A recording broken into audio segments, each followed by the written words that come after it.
21শে জুলাই একটা আবেগের নাম। ধর্মতলার ভিক্টোরিয়া হাউসের সামনে থেকে আজ মেগা ইভেন্ট হলো শাসক দল তৃণমূল কংগ্রেসের। আর সেখান থেকে এক গুচ্ছ বিষয়ে রীতিমতো হুঙ্কার দিলেন তৃণমূল সুপ্রিমো মমতা বন্দ্যোপাধ্যায়। তিনি বলছেন, বাংলায় কারোর নাম কাটা পড়লে কাটা যদি পড়ে তাহলে ঘেরাও হবে, বিহারের মতোই আন্দোলন হবে বাংলাতেও। সবকিছু আমরা ঘেরাও করে রেখে দেব, এই আইন আমরা মানব না, বাতিল করব। এই লড়াই দিল্লি যাবে, আমি ছাড়ার লোক নই, আমি ধরলে আর ছাড়বো না। সিঙ্গুর নন্দীগ্রামের কথা মনে রাখবেন, বাংলা সন্ত্রাস করে ড্যামেজ কন্ট্রোল করছে। মনে রাখবেন, ড্যামেজ কন্ট্রোলের মেশিন আমারও আছে, আমি মরতে রাজি, তবে বাংলার অসম্মান মানব না। বাংলা ভাষার ওপর সন্ত্রাস মেনে নেব না, পায়ে পড়ে ক্ষমা চাইলেও মেনে নেব না। কি বলেছেন তিনি, শোনাবো।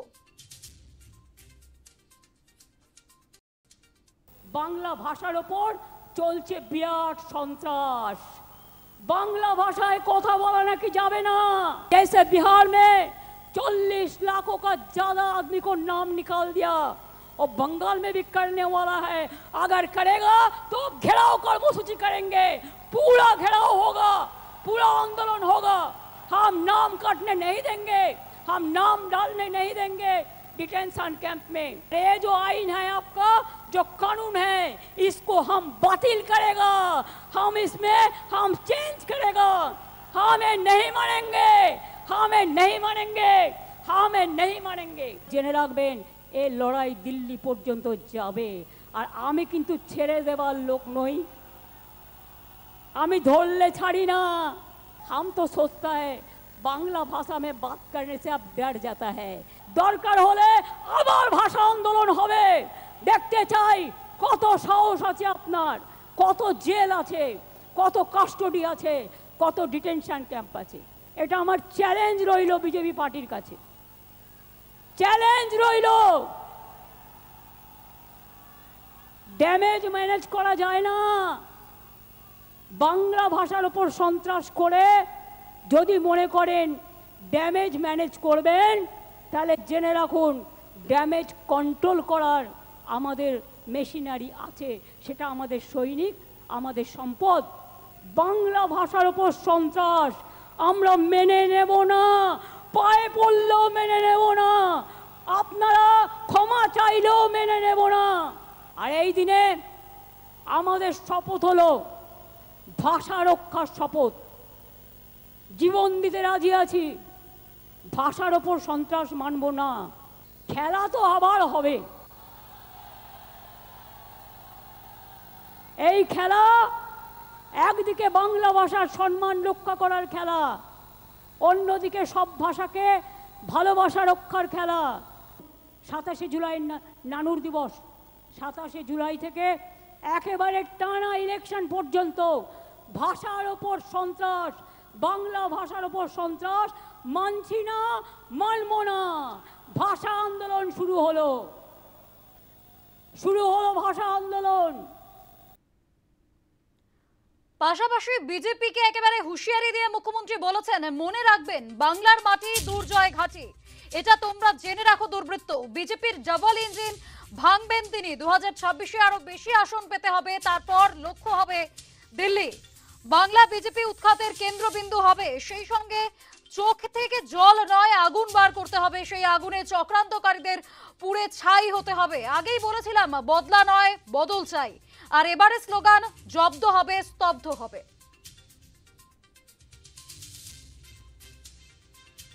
বাংলায় মাটি দুর্জয় ঘাটি, বাংলার মাটি দুর্জয় ঘাটি, জেনে রেখো দুর্বৃত্ত। দিল্লি রাজকে ভাঙো, ডবল ইঞ্জিন ভাঙো, সিপিএম হটাও, বিজেপি হটাও। যারা বাংলাকে ক্ষতবিক্ষত করে দিয়েছে তাদের আমরা সম্মান দিই না, তাদের আমরা অসম্মানও দিই না। মানুষ বুঝে নেবে।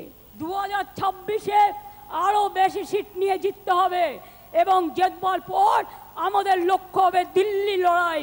দিল্লিকে হাঁটাতে হবে, বিজেপিকে হাঁটাতে হবে, চক্রান্ত রুখতে হবে। বাংলায় তো পরিবর্তন হয়ে গেছে, নতুন করে হওয়ার নেই। দিল্লিতে পরিবর্তন করার আছে। আগামী দিন দিল্লিকে পরিবর্তন করতে হবে। তা বাংলা হচ্ছে জন্মভূমি, বাংলা হচ্ছে তার ভিত্তিপ্রস্তর। আজকে ফাউন্ডেশন স্টোন ইনাগুরেশন করলাম দিল্লিকে উৎখাত করবার। আজকে শহীদ স্মরণে শহীদ রক্তে তর্পণ করে বলছি, তোমরা যতক্ষণ বিদায় না নিচ্ছ আমাদের তো থামবে না লড়াই, আমাদের লড়াই থামবে না।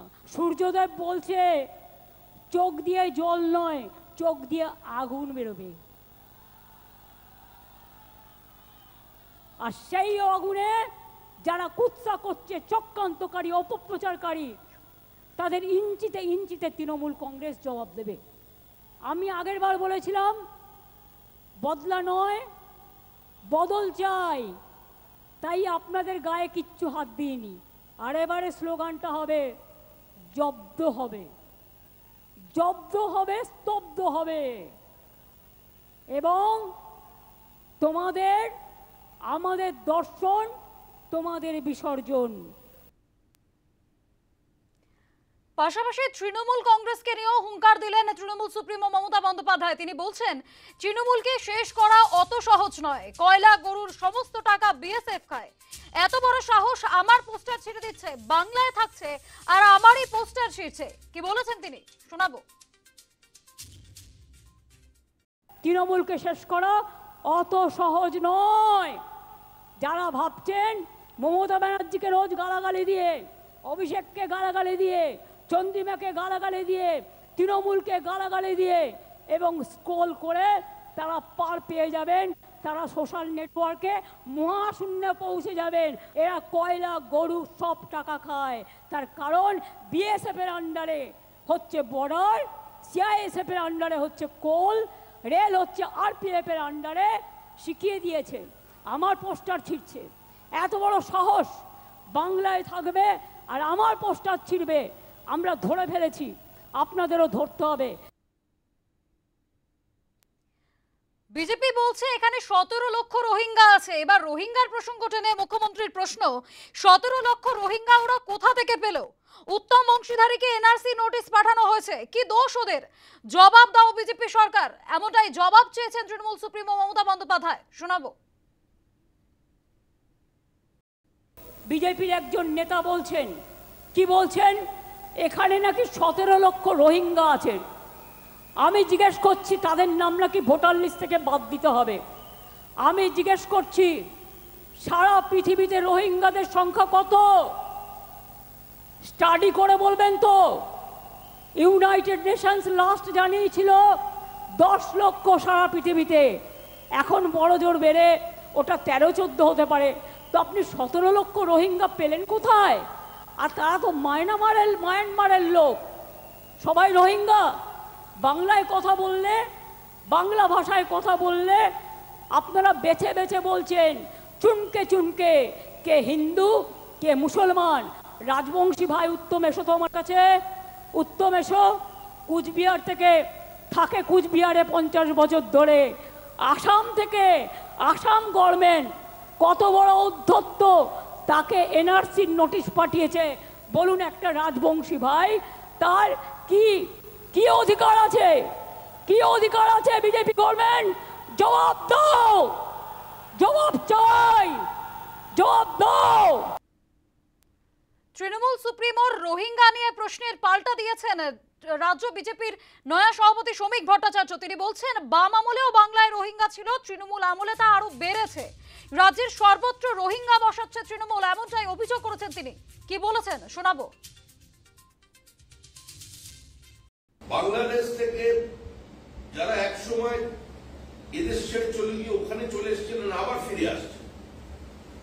যারা এই দেশটাকে দারুল হার্ব বলতেন, নাপাক বলতেন, যারা ওপারে থেকে ওখানে হিন্দুদের উপর অত্যাচার করে আবার তারা এখানে এসে ঢুকছে, আমরা তাদের চিহ্নিত করতে চাই, তাদের বাংলাদেশে ফেরত পাঠাতে চাই।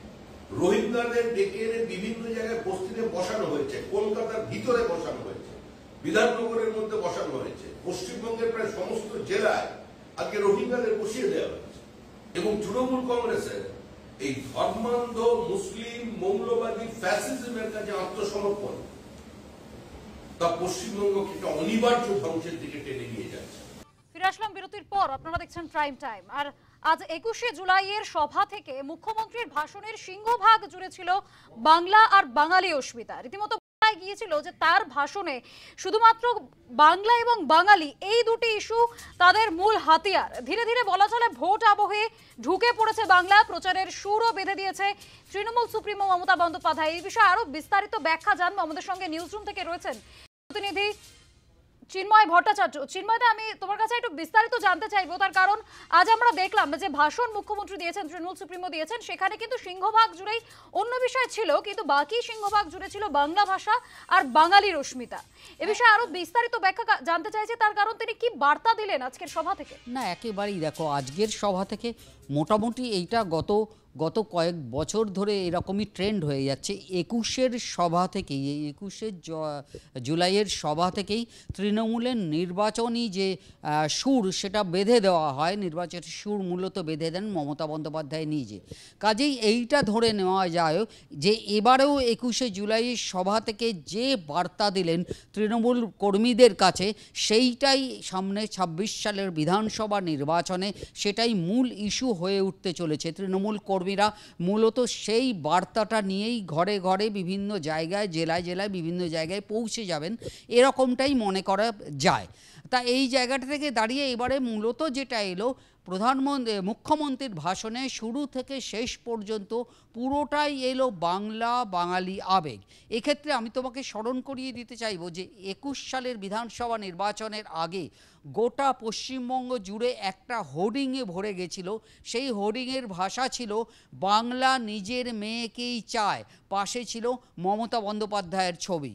এবং কার্যত 21-এর বিধানসভা নির্বাচন যদি আমাদের মনে থাকে, সেই প্রচার পর্বে নরেন্দ্র মোদী, অমিত শাহ থেকে আরম্ভ করে বিজেপির সর্বভারতীয় নেতৃত্ব বারবার এসেছেন, বারবার বিভিন্ন ইস্যুতে, রাজ্যের বিভিন্ন ইস্যু তুলে ধরেছেন এবং শাসক দলের বিরুদ্ধে, তৃণমূলের বিরুদ্ধে আক্রমণ শানিয়েছেন। কিন্তু তারপরেও কার্যত এই একটা স্লোগান, বাংলা নিজের মেয়েকেই চায়, এই আবেগে বাংলার মেয়ে, এই জায়গা থেকেই কিন্তু প্রতিহত হয়ে যায় নরেন্দ্র মোদী, অমিত শাহদের যাবতীয় প্রয়াস, এবং এই স্লোগানই আলটিমেটলি বাজিমাত করে। এবারও তাই দেখা যাচ্ছে যে এবারও নির্বাচনের আগে সেরকমই একটা বাংলা আবেগ কাজে লাগানোর চেষ্টা, বাংলা আবেগ সামনে চলে আসছে। এটা কখন সামনে আসছে পরিপ্রেক্ষিতটাও আমাদের একটু বুঝতে হবে বৃষ্টি। যখন দুর্নীতি ইস্যুতে শিক্ষকদের 26,000 শিক্ষকের চাকরি গেছে, যখন নানা রকম দুর্নীতির কথা উঠে আসছে, কসবা ল কলেজে এরকম ধর্ষণের ঘটনা সামনে আসছে, যখন তৃণমূল ছাত্র পরিষদের নেতাদের সেখানে যুক্ত থাকার খবর সামনে আসছে, আইন শৃঙ্খলার প্রশ্নে, নারী নির্যাতনের প্রশ্নে বারবার কোণঠাসা হচ্ছে, আদালতে বিভিন্ন ঘটনায় প্রশ্নের মুখে পড়তে চলেছে শাসক দল এবং প্রশাসন, সেই জায়গাতে দাঁড়িয়েই এমন একটা ইস্যুকে সামনে নিয়ে আসা হচ্ছে, খুব পরিকল্পিত উপায়ে চেষ্টা করা হচ্ছে, যেখানে আবেগ আছে, বাঙালি আবেগ আছে, যেখানে কিন্তু সেইভাবে বলতে গেলে যুক্তি, তর্ক, পাল্টা যুক্তি, তথ্য, পরিসংখ্যান এইগুলো অপেক্ষাকৃত কম, আবেগটা বেশি। অর্থাৎ আবারও সেই বাঙালি আবেগ সামনে রেখে যেভাবে 21-এ সামনে এসেছিল, সেই রকম একটা আবেগকে কাজে লাগিয়েই নির্বাচনে লড়াইয়ে ঝাঁপিয়ে পড়তে চাইছে তৃণমূল। কাজেই এই জায়গাটাতেই মনে করা হচ্ছে যে আগামী 26 অবধি এই ইস্যুটাই হয়তো প্রধান হয়ে উঠবে, এই ইস্যুতেই পথে নামবেন তৃণমূল কর্মী এবং নেতারা। বৃষ্টি, বেশ, অনেক ধন্যবাদ চিন্ময়দা। আমাদের সঙ্গে কথা বলছিলাম আমরা প্রতিনিধি চিন্ময় ভট্টাচার্যের সঙ্গে।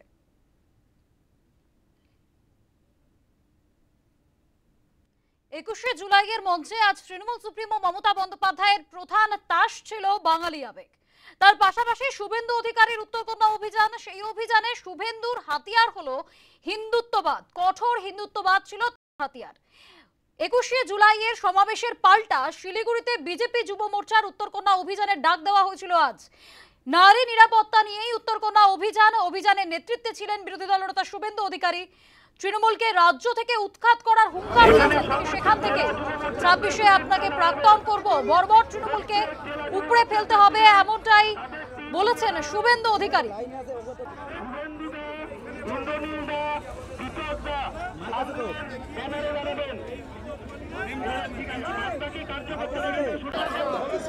দাদা দাদা সরে যান, আপনি সরে যান, দাদা আপনি সরে যান, দাদা আমরা একটু নিয়ে নিই। চলো তৃণমূলকে রাজ্য থেকে উৎখাতের ডাক দিয়েছেন বিরোধী দলনেতা শুভেন্দু অধিকারী। বর্বর তৃণমূলকে উপড়ে ফেলবেন শুভেন্দু অধিকারী, এমনটাই হুঙ্কার তার। আমি করে দিচ্ছি।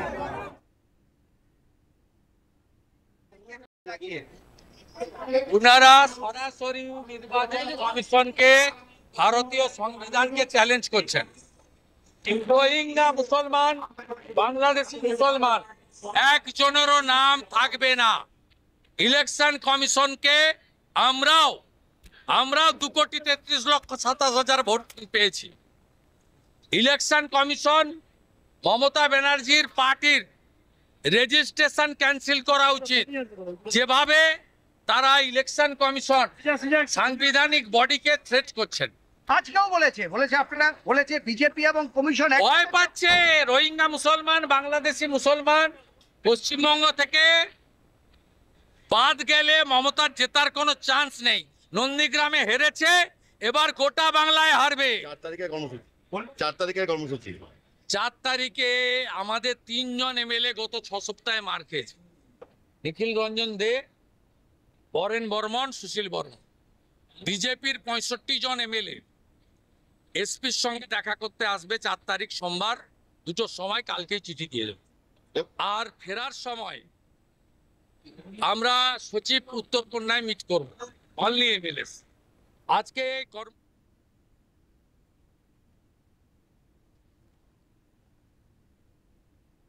উত্তরকন্যা অভিযানের মঞ্চ থেকে কি হুঙ্কার দিয়েছেন শুভেন্দু অধিকারী, শুনবো। চোরেদের রানী তিনি বক্তৃতা করছেন এখন ধর্মতলায়। সামনে কয়েক হাজার রোহিঙ্গা আর কয়েক হাজার দাগি চোর। খুব বড় বড় কথা বলেছেন পিসিমণি, খুব বড় বড় কথা। এই রাজ্যে নাকি তিনি সবাইকে কাজ দিয়েছেন। 60 লক্ষ পরিযায়ী শ্রমিক কেন? 2,15,00,000 বেকার কেন? শিল্প তুলে দিয়েছেন কেন? কোনোটার উত্তর নেই ওনার কাছে। আমিও চ্যালেঞ্জ করছি, 21-এ নন্দীগ্রামে আপনাকে হারিয়েছিলাম, 26-এ আপনাকে প্রাক্তন মুখ্যমন্ত্রী করব। আমি আপনাকে চ্যালেঞ্জ করছি, বিহারের মতো এসআইআর চাই। এসআইআর মানে কি? একজন নিশ্চিন্ত থাকুন, ধর্মীয় উৎপীড়নের কারণে যারা বাংলাদেশ থেকে হিন্দুরা এসেছেন তারা মোদিজির চোখে শরণার্থী, অনুপ্রবেশকারী নয়।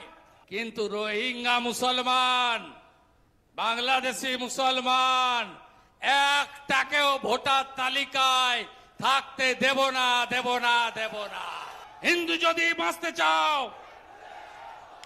এই মহিলাকে, তার বর্বর দলকে উপড়ে ফেলতে হবে, ছাড়ার কোনো সিন নেই। আপনারা শুনলেন, একদিকে যখন ধর্মতলায় 21শে জুলাইয়ের সমাবেশে এক এক পর এক হুঙ্কার দিয়েছেন তৃণমূল সুপ্রিমো মমতা বন্দ্যোপাধ্যায়, ঠিক তার পাল্টা শিলিগুড়িতে যুব মোর্চার উত্তরকন্যা অভিযানের থেকেও বিজেপির বিরোধী দলনেতা শুভেন্দু অধিকারী তিনিও একাধিক বিষয় হুমকি দিচ্ছেন। তিনি বলছেন তৃণমূলকে রাজ্য থেকে উৎখাত করতে হবে, 26-এ মুখ্যমন্ত্রী মমতা বন্দ্যোপাধ্যায়কে প্রাক্তন করতে হবে, বর্বর তৃণমূলকে উপড়ে ফেলতে হবে। ঠিক এই ভাষাতেই হুঙ্কার দিয়েছেন বিরোধী দলনেতা শুভেন্দু অধিকারী। এবারে সুপ্রিম কোর্টে স্বস্তিতে রাজ্য সরকার ও স্কুল সার্ভিস কমিশন। হাইকোর্টের নির্দেশে কোনো রকম হস্তক্ষেপ নয়, এমনটাই নির্দেশ সুপ্রিম কোর্টের। কলকাতা হাইকোর্টের রায় বহাল রাখলো সুপ্রিম কোর্ট। নতুন পরীক্ষা বিধিতেই কোনো হস্তক্ষেপ নয়, নতুন পরীক্ষা বিধি মেনেই পরীক্ষা। আমরা কখনোই বলিনি কোনো বিধি অনুযায়ী নিয়োগ করা হবে, এমনটাই পর্যবেক্ষণ আদালতে। 2016 সালে ফিরে গিয়ে নিয়োগ করতে হবে এমনটা বলা হয়নি কোর্টের তরফে। নতুন বিধি আনার ক্ষমতা স্কুল সার্ভিস কমিশনের আছে, এমনটাই নির্দেশ সুপ্রিম কোর্টের। নতুন বিধিকে চিহ্নিত অযোগ্যরা কিভাবে উপকৃত হবেন প্রশ্ন করা হয়েছে সুপ্রিম কোর্টের তরফে। বয়সের ছাড়ও বহাল, হাইকোর্টের নির্দেশে অভিজ্ঞ শিক্ষকেরাও 10 নম্বর অতিরিক্ত পাবেন, এমনটাই নির্দেশ শীর্ষ আদালতের। সুপ্রিম কোর্টে স্বস্তিতে রাজ্য স্কুল সার্ভিস কমিশন পরীক্ষা অবমাননা মামলায় নির্দেশ শীর্ষ আদালতের বিষয়ে আরো বিস্তারিত জানবো। আমাদের সঙ্গে টেলিফোনে রয়েছেন প্রতিনিধি মৌমিতা মিত্র। মৌমিতা, হাইকোর্ট যে নির্দেশ দিয়েছিল সেই নির্দেশেই এবার বহাল থাকলো দেশের শীর্ষ আদালতও। নির্দেশ দেওয়া হয়েছে যে অভিজ্ঞ যারা শিক্ষক তারা অতিরিক্ত 10 নম্বর পাবেন, তার পাশাপাশি বয়সের ছাড়ও তারা পাবেন।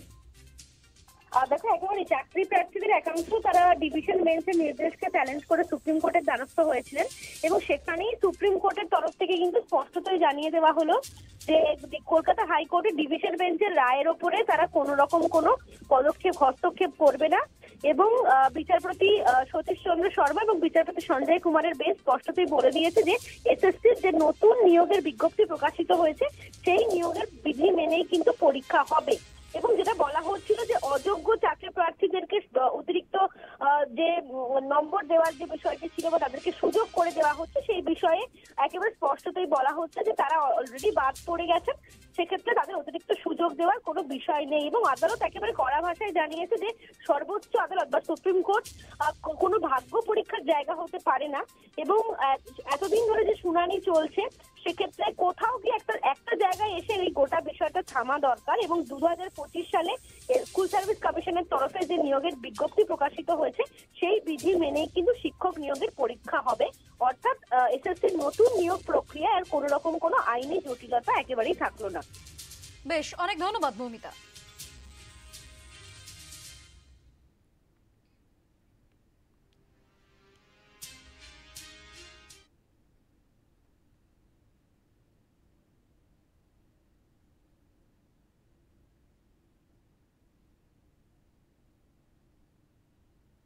একুশের মঞ্চ থেকে হুঙ্কার দিয়েছেন তৃণমূলের সর্বভারতীয় সাধারণ সম্পাদক অভিষেক বন্দ্যোপাধ্যায়। সেখান থেকেও তিনি বলছেন বিজেপির একটাই পরিচয়, তারা বাংলা বিরোধী।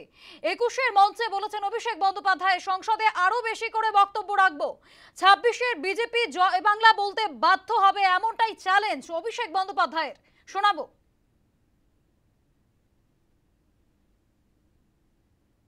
100 বার বাংলায় কথা বলবো। জয় শ্রীরাম বলতো মনে আছে? ঠেলায় না পড়লে বেড়াল গাছে ওঠে না। এখন বলছে জয় মা কালী। 26-এর পর জয় বাংলা বলাবো, না বলাতে পারলে আমাদের ক্ষমতা নেই। 2021-এর আগে বলেছিলাম খেলা হবে, এবার বলছি পদ্ম ফুল উপড়ে ফেলা হবে, পদ্ম ফুল উপড়ে ফেলা হবে। আর আমি তো বলবো আমাদের এবার নিয়ম নেওয়া উচিত যে অন্তত পক্ষে এই সেশনে আমরা পার্লামেন্টে দরকার হলে বাংলায় বক্তব্য রাখবো, কথা বলবো, দেখি কার গায়ে জ্বালা। আগে দিনে যদি 10 বার বলতাম, এখন 500 বার বলবো। তোমাদের কথায় তৃণমূল কংগ্রেস আর বাংলার মানুষ উঠবে বসবে। আমরা বাংলার সন্তান, গুজরাট উত্তরপ্রদেশের নয়, আমরা বশ্যতা স্বীকার করব না। আমি বলছি আপনাদের কেউ চিন্তা করবেন না, আপনারা সবাই দেশের নাগরিক। দেশের নাগরিকের ছাড়পত্র দেশের প্রধানমন্ত্রী আর ইলেকশন কমিশন দেবেন না। এই মাটি আমার, এই মাটি আপনার। আপনারা মূর্খের স্বর্গে বাস করছেন। যে আগুন নিয়ে খেলবে সে নিজে পুড়ে যাবে। বাংলার মানুষকে ডিটেনশন ক্যাম্পে নিয়ে যেতে চায়, এদেরকে 26-এর পর ডিটেনশন ক্যাম্পে আমরা নিয়ে যাব। বিজেপির সঙ্গে রয়েছে বিচার ব্যবস্থা, বিজেপির সঙ্গে রয়েছে নির্বাচন কমিশন, কিন্তু তৃণমূলের মতো কর্মী বিজেপির নেই। 26-এর বিধানসভা ভোটের জন্য প্রস্তুত হন, এমনটাই বললেন অভিষেক বন্দ্যোপাধ্যায়। বিজেপির বাংলায় কৃষ্টি নিয়ে বিদ্রূপ করে, গরিব মানুষকে ভাতে মারার পরিকল্পনা করে, এমনটাই বলেছেন তৃণমূলের সর্বভারতীয় সাধারণ সম্পাদক অভিষেক বন্দ্যোপাধ্যায়। শুনুন।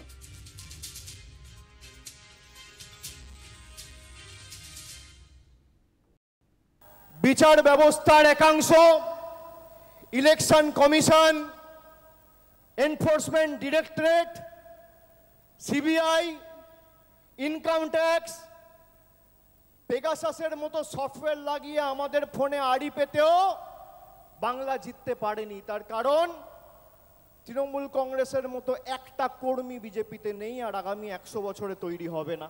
আমরা বলেছিলাম যে 26-এর যে লড়াই আছে আপনারা প্রস্তুত হন, সকলকে ঐক্যবদ্ধ হয়ে প্রস্তুত হতে হবে। যে বিজেপির নেতারা বাংলার কৃষ্টি সংস্কৃতি নিয়ে তাচ্ছিল্য ব্যঙ্গ বিদ্রুপ করে, যে বিজেপির নেতারা ইলেকশনে ময়দানে লড়াইয়ে জিততে না পেরে গরিব মানুষকে ভাতে মারার পরিকল্পনা, ষড়যন্ত্র, নির্লজ্জ প্রচেষ্টা করে বাংলার মানুষের টাকা গায়ের জোরে গাজোয়ারি করে আটকে রাখে, সেই বিজেপির একটাই পরিচয়, এই বিজেপি বাংলা বিরোধী। আর এবার নাগরিকত্বের বিষয়তেও আশ্বাস দিয়েছেন অভিষেক বন্দ্যোপাধ্যায়। তিনি বলেছেন, নাগরিকত্ব নিয়ে কেউ চিন্তা করবেন না, নাগরিকত্ব প্রধানমন্ত্রী বা নির্বাচন কমিশন দেবে না। বিজেপি মূর্খের স্বর্গে বাস করছে, আগুন নিয়ে খেললে নিজে পুড়ে যাবে। ওরা বাংলার মানুষকে ডিটেনশন ক্যাম্প দেখাচ্ছে, ওদেরকে ডিটেনশন ক্যাম্পে নিয়ে যাব, এমনটাই হুঙ্কার অভিষেক বন্দ্যোপাধ্যায়ের। আমি বলছি আপনাদের কেউ চিন্তা করবেন না, আপনারা সবাই দেশের নাগরিক। দেশের নাগরিকের ছাড়পত্র দেশের প্রধানমন্ত্রী আর ইলেকশন কমিশন দেবেন না। এই মাটি আমার, এই মাটি আপনার। আপনারা মূর্খের স্বর্গে বাস করছেন। যে আগুন নিয়ে খেলবে সে নিজে পুড়ে যাবে। বাংলার মানুষকে ডিটেনশন ক্যাম্পে নিয়ে যেতে চায়, এদেরকে 26-এর পর ডিটেনশন ক্যাম্পে আমরা নিয়ে যাব। আপনারা শুনলেন 21-এর মঞ্চ। আজ 21-এর মঞ্চে বক্তব্য রেখেছিলেন তৃণমূলের সর্বভারতীয় সাধারণ সম্পাদক অভিষেক বন্দ্যোপাধ্যায়। সেখান থেকেও তিনি একাধিক বিষয়ের কথা বলেছেন, যেমন বিচার ব্যবস্থা, বিজেপির সঙ্গে বিচার ব্যবস্থা রয়েছে, নির্বাচন কমিশন রয়েছে। এই একই কথা তৃণমূল সুপ্রিমোও তুলেছিলেন। 26-এর বিধানসভা ভোটের জন্য প্রস্তুত থাকতে বলেছেন সর্বভারতীয় সাধারণ সম্পাদক অভিষেক বন্দ্যোপাধ্যায়। তার সাথেই নাগরিকত্ব নিয়েও আশ্বাস করেছেন।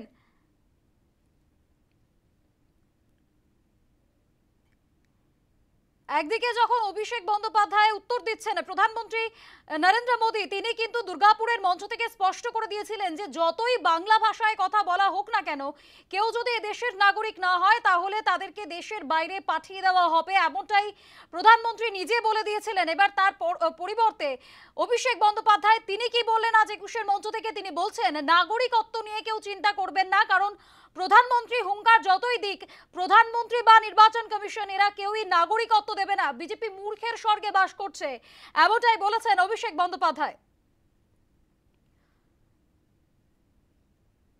আগুন নিয়ে খেললে বিজেপি নিজেই পুড়ে যাবে।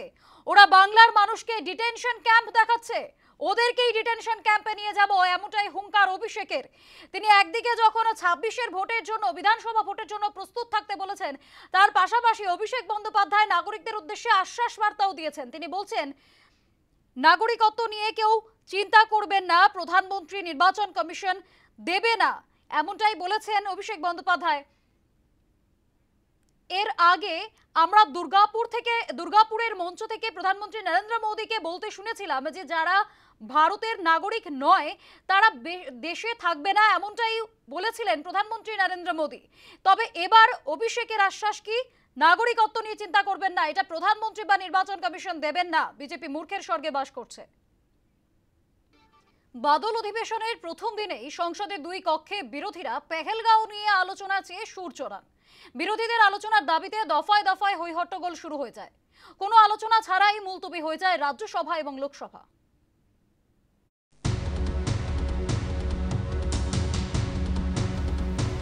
21শে জুলাই সোমবার থেকে শুরু হলো সংসদের বাদল অধিবেশন। রবিবার প্রথমাফিক সংসদের বাদল অধিবেশন শুরুর আগের দিন সর্বদলীয় বৈঠক ডেকেছিল সরকার। বৈঠকে বিভিন্ন রাজনৈতিক দলের প্রায় 40 জন প্রতিনিধি অংশ নিয়েছিলেন। 21শে জুলাইয়ের সভা থাকায় তৃণমূলের কেউ এই বৈঠকে উপস্থিত ছিলেন না। সর্বদলীয় বৈঠকে প্রায় প্রতিটি দলের পক্ষ থেকেই পেহেলগাঁও জঙ্গি হামলা ও তারপরে হওয়া অপারেশন সিন্দুর নিয়ে আলোচনার দাবি ওঠে। বিরোধীদের দাবি মেনে নিয়ে অপারেশন সিন্দুর নিয়ে আলোচনায় রাজি হয়েছিল নরেন্দ্র মোদীর সরকার। বাদল অধিবেশনের প্রথম দিনেই সংসদের দুই কক্ষে বিরোধীরা পেহেলগাঁও নিয়ে আলোচনা চেয়ে সুর চড়ান। বিরোধীরা যখন পেহেলগাঁও নিয়ে আলোচনার দাবি জানাচ্ছেন তখন অধিবেশন ছেড়ে বেরিয়ে যান প্রধানমন্ত্রী নরেন্দ্র মোদী। আলোচনা চেয়ে দফায় দফায় হইহট্টগোল শুরু হয়ে যায়। হইচইয়ের মধ্যেই কেন্দ্রীয় প্রতিরক্ষা মন্ত্রী রাজনাথ সিং দাঁড়িয়ে উঠে বলতে থাকেন, আলোচনায় তারা প্রস্তুত।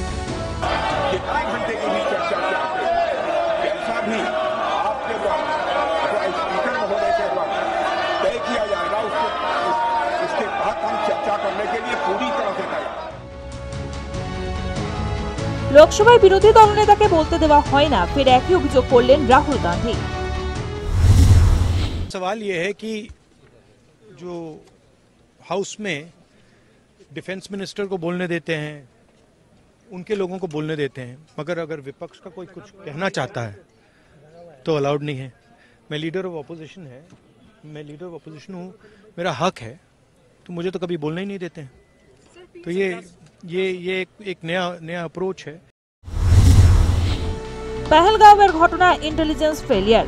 সরকারের ভরসায় এতগুলো মানুষ গিয়েছিল বেড়াতে, তাই এ বিষয়ে আলোচনার দাবি জানালেন সমাজবাদী পার্টির সাংসদ ডিম্পল যাদব। बहुत सारे हमारे भारत के लोगों ने जान गंवाई है पहलगांव वाले इंसिडेंट्स में, और सबसे पहले तो जहां हमें श्रद्धांजलि देनी चाहिए और सभी परिवार वालों के साथ जहां हम खड़े हैं, वही हम चाहते हैं कि पार्लियामेंट में डिस्कशन हो कि कहीं ना कहीं इंटेलिजेंस फेलियर जो हुआ है और जो इतनी सारी टूरिस्ट लोगों ने जो अपनी जान गंवाई है और जिसके भरोसे वो लोग गए थे जम्मू कश्मीर में, जिस सरकार के भरोसे, तो कहीं ना कहीं सरकार जिम्मेदार है, उस पर डिस्कशन होना चाहिए। বিরোধীরা হাঙ্গামা করার জন্য ভাবনা চিন্তা করে এসেছিল, অভিযোগ করলেন বিজেপি সাংসদ জগদম্বিকা পাল। रक्षा मंत्री जी ने भी वही बात कही कि एक एक विषय जो भी विपक्ष के द्वारा आएगा उस पर सरकार उत्तर देगी। तो जब सरकार के रक्षा मंत्री, संसदीय कार्य मंत्री, स्पीकर साहब ने कहा, मैं पीठ से अपील कर रहा हूं कि आखिर क्वेश्चन आवर में स्पीकर साहब ने कहा, फिर 0 आवर में लोगों के बैलेट बड़ी मुश्किल से लगते हैं, अपने क्षेत्र के, देश के महत्वपूर्ण समस्याओं को लोग उठाते हैं, और उसके बाद आपने देखा कि सदन का मानसून सत्र पहला दिन हो और इसको जिस तरह से नहीं चलने दिया, तो स्वाभाविक है कि ये सोच समझ करके आए थे हंगामा करना, बाधित करना। বাদল অধিবেশনের প্রথম দিনে পেহেলগাঁও হামলা এবং বিমান দুর্ঘটনায় নিহতদের উদ্দেশ্যে নীরবতা পালন করা হয়। তারপর থেকেই বিরোধীরা সুর চড়াতে থাকে। লোকসভা স্পিকার ওম বিড়লা বারবার অনুরোধ করা সত্ত্বেও বিরোধীদের থামানো যায়নি। माननीय सदस्यों से फिर आग्रह करता हूं, वह अपनी अपनी सीट पर जाकर बैठे। सरकार हर मुद्दों पर जवाब देना चाहती है, सदन चलना चाहिए, सदन पर चर्चा होनी चाहिए, संवाद होना चाहिए। आप तख्तियां लेके नारेबाजी के लिए यहाँ पर नहीं आए। কোনো আলোচনা ছাড়াই মুলতবি হয়ে যায় রাজ্যসভা এবং লোকসভা। বাজেট অধিবেশনও দফায় দফায় বিঘ্নিত হয়েছে, বারে বারে মুলতবি করতে হয়েছে অধিবেশন। বাদল অধিবেশনের প্রথম দিনই ব্যাহত হলো অধিবেশন। News time.